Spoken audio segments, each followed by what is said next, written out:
My daughter-in-law dropped a bombshell in the family group chat. The bank's foreclosing on the beach house next week, it's ours. Her dad wired over $250,000 right away. They were already planning the move-in. Into my house. I didn't say a single word. On the day of the so-called auction, the bank manager called her directly, "Ma'am. This property isn't going up for auction." The owner paid off the full $1.5 million mortgage early. And for the first time, my whole family realized just how wrong they'd been. I was sitting in my sunroom overlooking the gray waves of the Atlantic, coffee in hand, when my phone buzzed. It was the family chat. My daughter-in-law, Brooke, had posted a message that ended with 3 champagne glass emojis. Finally, the bank just listed Grandma's beach house for foreclosure. Starting bid around $500,000. It's easily worth $2 million. Next week, it's ours. My son Ryan didn't reply, but Brooke's dad jumped in immediately. Just wired the $250,000. Mom and I are all in. Time this place got put to good use. I just stared at the screen. My house. The one I'd bought back in 2019. The one I'd paid on faithfully for 6 years. I didn't answer. Instead, I opened my banking app. There it was, plain as day. 0 balance owed. 3 weeks earlier, I'd made the final payment, a lump sum of $1.5 million, using money from my late husband's estate and my own earnings as a coastal protection consultant. The house was mine, free and clear. A private message from Brooke popped up next. "Hey, Hannah, don't worry about the foreclosure. I know things are tight for you financially. At least the house stays in the family. If you ask nicely, maybe we'll let you visit sometime. Financially tight." For 6 years, that had been their story about me. To them, my move to the coast was me running away. My consulting work was just a cute little hobby, and my careful spending meant I was broke. They needed that version of me so they could feel superior. I set the phone down, took a sip of coffee, and let the cool morning breeze wash over me through the open window. A deep sense of peace settled in. If they wanted to believe I was failing, let them walk that road all the way to the end. I wasn't going to warn them the truth was already on paper, but that was only the beginning of their big mistake. There's an old-fashioned virtue a lot of folks overlook: keeping quiet about money. My husband and I had always lived that way. When the bank confirmed 3 weeks ago that the mortgage line was cleared, I celebrated quietly with a single glass of wine. Nobody knew, not even Ryan. My son's a good guy at heart, but he'd let Brooke's hunger for status symbols pull him right along. To them, I was the poor widow rattling around in a house too big for her to afford. I opened my laptop and double-checked every document. Everything was in perfect order: the deed, the bank's release, the notary's confirmation. No liens, no debts. How Brooke had gotten the idea of a foreclosure was beyond me. She'd probably seen some shady online listing or cooked up fake paperwork just to squeeze money out of her dad. Her father was the type who only measured success in dollar signs, and he'd always pushed Brooke to own something real. The next morning at breakfast, they were staying in my in-law suite. While their own place was being renovated, the vibe was weirdly cheerful. Brooke was humming, setting the table like she already owned the world. "Hannah, you should probably start packing up soon," she said casually, not even looking at me. "A fresh start in a smaller apartment in town would be so much better for your back." I watched her fingers tremble with excitement. Ryan just stared into his coffee, too spineless to push back. I buttered a biscuit and said calmly, "I love this house. The view is priceless." Brooke gave me this pitying little smile. She thought I was in denial about my own ruin. She had no clue I'd already planned my next move. It was time to take my home back. The morning was mine. While Brooke and Ryan were at work, I started reclaiming space. Over the past months, they'd slowly taken over her designer shoes cluttering the hallway, her files spilling across my home office desk. I neatly packed everything and set it in the entryway of the in-law suite. Then I changed the Wi-Fi password and kicked their devices off the network. From now on, my house followed my rules again. I called my guy at the Coastal Bank, Mr. Reynolds. We'd known each other for years. "Good morning, Hannah. I was just about to reach out. The lien release paperwork is on its way," he said warmly. I mentioned the foreclosure rumors. He let out a dry laugh. "Impossible. Your account is one of the strongest we have. Anyone spreading that kind of talk could be looking at serious legal trouble." I asked him to email me a fresh letter confirming the property was debt-free, just for my records. That afternoon, Brooke came home early. She tried logging into the Wi-Fi and muttered a curse when it failed. "Hannah, the internet's down. Did you mess with something again?" I looked up from my book. "No, I just removed the guest access. I need the full bandwidth for my research reports." She stared at me stunned. "Your reports, Hannah? You're still pretending to have a real job? You're losing this house next week and you're worried about the internet." I didn't answer. I just smiled faintly and turned the page. That silence drove her crazy. She wanted tears, begging desperation. Instead, I gave her nothing but the cool, clear proof of my independence. In her head, she was already the queen of the castle. In reality, she was just a guest who was about to lose every single privilege.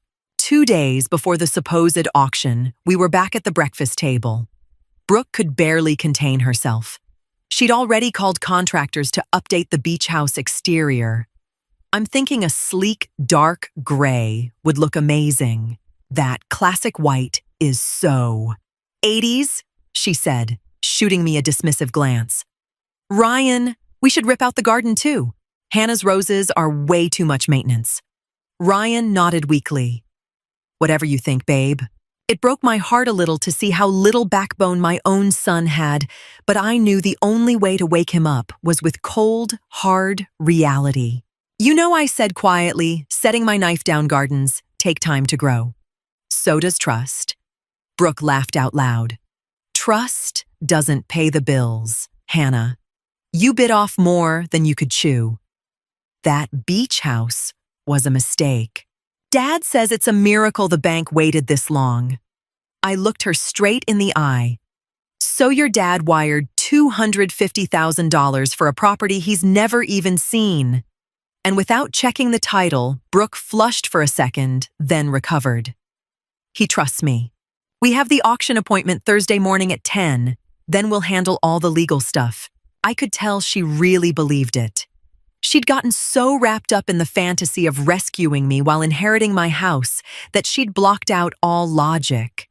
She'd probably spotted an old insurance notice and spun it into a full-blown foreclosure. I stood up and cleared my plate. "I wish you the best with your plans," I said. Then I walked into my office and locked the door. I was done with the conversations. My focus was on Thursday. That was the day Brooke's house of cards would come crashing down, not because of anything I said, but because of the bank's straightforward paperwork she'd counted on so heavily. She'd built the trap all by herself. Thursday morning, 9:45 a.m. The air was crisp and salty. I sat on my deck watching sailboats on the horizon. My phone was beside me. In the family chat, Brooke posted a photo from outside the courthouse. "It's almost time. The dream is coming true. Bye-bye money pit." Ryan sent a thumbs up. I could picture them there in their nicest clothes ready to snag a bargain that didn't exist. At exactly 10 o'clock, my phone rang an unfamiliar local number. I answered. "Good morning. This is Robert Reynolds from Coastal Bank. Mrs. Hannah? I'm a little confused. I'm at the courthouse for another matter, and there's a young woman here claiming your house is being auctioned. She wants to put down a $500,000 check." I stayed perfectly calm. "Good morning, Mr. Reynolds. That's my daughter-in-law, Brooke. She seems to be under a pretty big misunderstanding." "A misunderstanding?" Mr. Reynolds sounded stunned. "She has documents that look like official bank letters, but the file numbers don't exist. And as we both know, your house is fully paid off. She says she's acting on your behalf to prevent a total loss. I took a deep breath. Mr. Reynolds, I haven't authorized anyone. There is no auction. This house is my legal property, debt-free. Could you please explain that to her personally? I'll stay on the line. I heard the echo of courthouse hallways in the background. Then Brooke's voice, first triumphant, then shrill, and finally shaky. What do you mean it's not on the list? Here's the document. My dad wired the money. The silence that followed was deafening. It was the sound of fantasy slamming into reality. Mr. Reynolds calmly laid out the facts. The house wasn't in any auction. There were no arrears. The owner had paid off the full $1.5 million 3 weeks earlier. The shock on the other end of the line was almost physical. Ma'am, there is no foreclosure or auction scheduled for this property, I heard Mr. Reynolds say. Mrs. Hannah paid off her mortgage in full 3 weeks ago, $1.5 million. The house is hers alone. Who are you exactly? Brooke's response was a garbled stammer. I could imagine her face flushed red, filled with shame and horror. Her dad had sent $250,000 into thin air, and now she stood in front of a bank manager, looking like a con artist. Mr. Reynolds came back on the line. Hannah, I told her she needs to leave the building. Her father is on the phone losing his mind. He heard his money is now frozen in escrow until we verify everything. What would you like us to do? Nothing, Mr. Reynolds, I said gently. You just told the truth. They'll have to sort the rest out themselves. I hung up. The family chat went dead silent. The champagne emojis vanished. No more talk of dream homes or winning. I deleted the group from my phone. I didn't need that negativity anymore. My house suddenly felt brighter. I went to the kitchen and made myself a second breakfast. Scrambled eggs with fresh herbs from the garden, the same garden Brooke had wanted to rip out. 10 minutes later, tires screeched in the driveway. The front door flew open. Brooke burst in, followed by a shell-shocked Ryan. She looked like she'd seen a ghost hair messy makeup smeared. You, she shouted, pointing at me. You lied to us. You had the money the whole time, $1.5 million. Where did it come from? I looked at her calmly. I never lied. Brooke, you all made up a story where I was the failure. You never listened when I talked about my work. You wanted me to fail so you could profit off what's mine. She gasped for air, but I knew this was only the start of her problems. Brooke collapsed onto one of my kitchen chairs. Ryan stood there helplessly, hands in his pockets. Mom, why didn't you say anything? He asked softly. We wouldn't have been so stressed. I shook my head. Stressed, Ryan. You two planned to buy my house out from under me while living in my guest suite. You treated my success like it was your windfall. You never once asked how I was doing or if I needed help. You just wanted to cash in. Brooke's phone wouldn't stop ringing her father.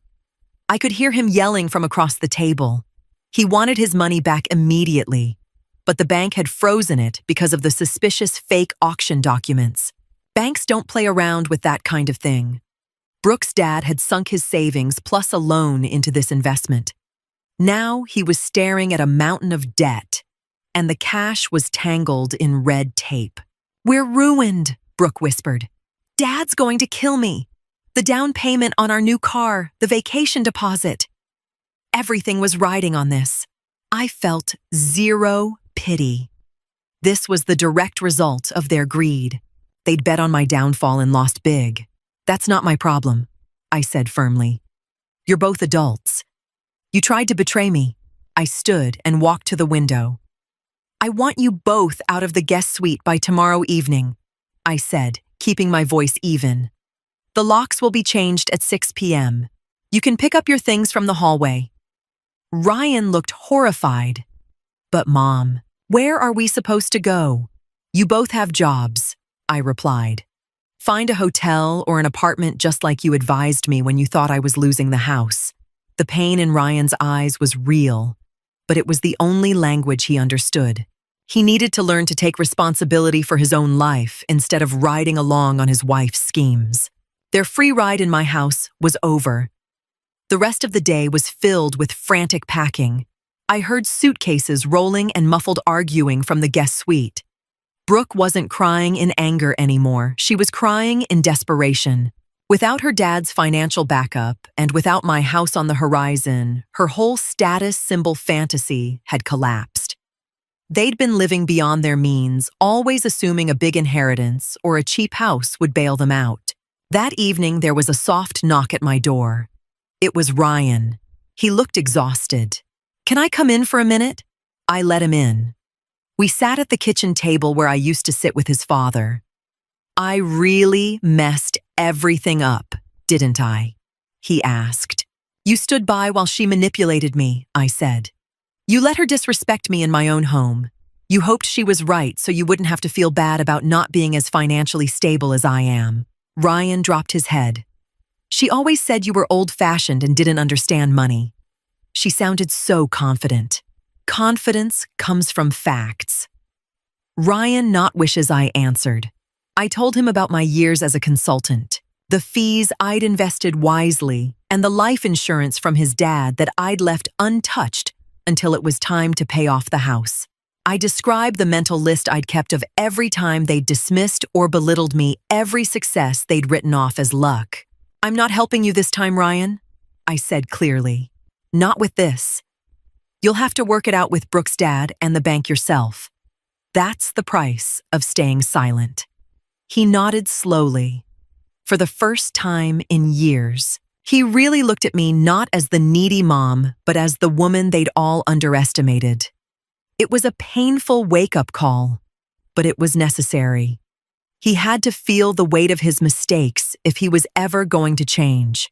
The next day at 6 p.m., the house was quiet. The locksmith had just left and the new locks gleamed in the evening light. Brooke and Ryan were gone. They'd loaded their suitcases into a rented van and driven off without another word. I'd seen Brooke glaring at me through the window, but I just gave a little wave. She was no longer a threat to my peace. Soon after, I got an email from Brooke's father. He tried a different angle, apologizing for the misunderstanding and asking me to tell the bank it was all a mistake so he could get his money back faster. He threw in talk about family unity and shared interests. I deleted it without replying. Anyone who tries to steal my property through deception doesn't get my help cleaning up the mess. I walked through the empty guest suite. It still smelled faintly of Brooke's heavy perfume, but the rooms felt lighter, freer.